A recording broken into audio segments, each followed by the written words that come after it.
Estamos conversando na Janela da Paulista com o professor Dr. Joel Renó Júnior sobre a menopausa. Já falamos sobre o período da pré-menopausa, perimenopausa, já falamos da sexualidade, das mudanças de papel social, um monte de coisas em vídeos anteriores. E esse vídeo especificamente a gente vai falar de uma coisa que pouco se fala, que são as muletas, né? As bengalas, as coisas às quais as mulheres podem eventualmente se agarrar em vez de buscar realmente uma solução para o que elas estão sentindo, para a situação que elas estão vivendo. Muito importante a gente abordar isso, porque tem sido cada vez mais comum no meu consultório pessoas nessa faixa etária que acabam, infelizmente, tendo algumas bengalas, alguns acessórios que são, na realidade, traiçoeiros.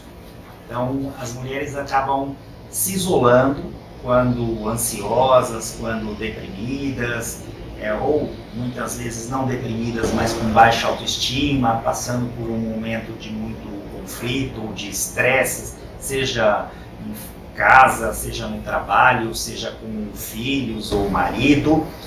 E muitas acabam bebendo solitariamente no final do dia. Não é aquele beber festivo, aquele beber social, mas é aquele beber isolado, né? Então elas vão aplacando suas dores, dores da alma, elas vão aplacando suas angústias, entre aspas, com o ansiolítico álcool. E no início isso tem algum resultado, algumas mulheres conseguem dormir melhor, porque o álcool ele age no receptor depressor do sistema nervoso central, chamado GABA, só que depois vai acontecendo uma alteração e esse sono vai se fragmentando, essas mulheres vão piorando desses quadros de depressão, podendo até ter um risco de dependência alcoólica. Isso acaba sendo muito sério nessa fase de vida. Às vezes lidar com a solidão, o marido faleceu, ou de repente os filhos saíram de casa, ela se sente rejeitada, e às vezes nem é uma rejeição objetiva, às vezes é um sentimento de rejeição que ela tem dentro dela.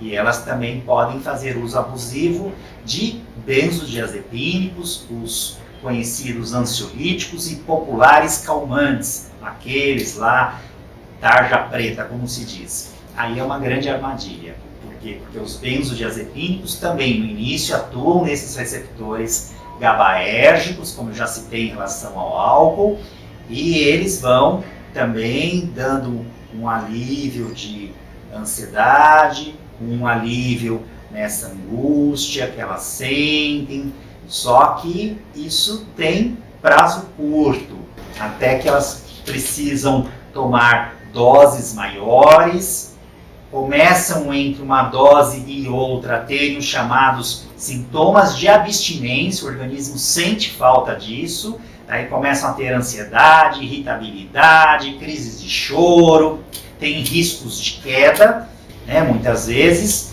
e o sono proporcionado pelos benzodiazepínicos acaba não sendo um sono restaurador, reparador. Então elas começam a ficar com alterações de reflexos no dia a dia, com risco, por exemplo, caso dirijam de um acidente automobilístico e por aí vai.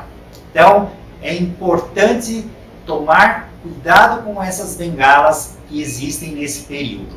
Inclusive em relação à memória, que é uma queixa comum, e os benzodiazepínicos e o álcool em dosagens elevadas durante um período de tempo, uso contínuo, etc., eles podem levar a quadros, inclusive, parecidos, similares a quadros demenciais, né? Então é importante que as pessoas se cuidem e previnam que essas dores tenham, vamos dizer, esse tipo de tratamento. Não é isso que vai resolver. É melhor procurar um psicólogo, um psiquiatra, fazer uma psicoterapia, tentar rever algumas situações, mudar algumas experiências, ressignificá-las, mudar alguns comportamentos e quem sabe se realmente for feito um diagnóstico de um transtorno de humor, de um transtorno de ansiedade, o psiquiatra pode medicá-la. Agora, as pessoas elas acabam se sentindo constrangidas, algumas têm preconceito em procurar ajuda com algum profissional da área ou de psicologia e psiquiatria e acabam se automedicando. Né? Elas acabam se automedicando, seja com álcool, seja com benzodiazepínico, ou até mesmo com excesso de hormônios, que a gente vê que às vezes as pessoas colocam as expectativas de eterna juventude em hormônios que são prescritos indiscriminadamente, dando também prejuízos à saúde dessa mulher, seja saúde física, saúde mental. Outro erro grave também é o excesso do uso, muitas vezes, de derivados anfetamínicos, que também podem levar a quadros psiquiátricos se mal administrados nas mulheres acima do peso. Ok, tem que tomar cuidado mesmo com a saúde nessa época, principalmente. Muito obrigada, Dr. Joel. Prazer, Isabel. E espero que a série tenha sido proveitosa ao seu público. Sem dúvida. Que bom, Isabel. Fiquei feliz. Every time we say goodbye, I die a little